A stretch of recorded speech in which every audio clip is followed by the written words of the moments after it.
In today's video, I'm going to teach you how to enter bank transactions manually in QuickBooks Online. Whether you're reconciling accounts, recording specific transactions, or just keeping your books up to date, knowing how to manually input bank transactions is a key skill for managing your finances effectively.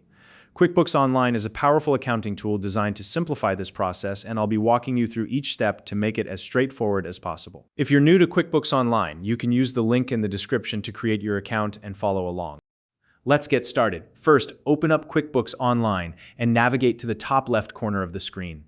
Here you'll see a button labeled New. Click on it to bring up the Create menu. This menu is where you'll find all the transaction types that QuickBooks Online allows you to create. Next, select the transaction type that corresponds to the activity you're recording from your bank. For example, if you're logging a purchase, you'll choose Expense. If it's a payment made by check, select Check. For money received, you might use Bank Deposit, and for moving funds between accounts, choose Transfer. Picking the correct transaction type is important because it ensures the activity is categorized correctly in your books. Once the transaction window opens, start by entering the details. You'll need to include information such as the name of the person or business you paid or received money from, the date of the transaction, the payment method used, and the bank or credit card account involved. Be as accurate as possible here to ensure your records align with your bank statements. Now, it's time to assign the appropriate account category. Using your chart of accounts, select the category that best describes the transaction. This could be an income account, an expense account, or another category that fits the nature of the activity. This step helps QuickBooks organize your financial data and ensures your reports reflect the correct information. In the memo field, add a brief description of the transaction's purpose. This is especially helpful for providing context when you or your accountant review your records later.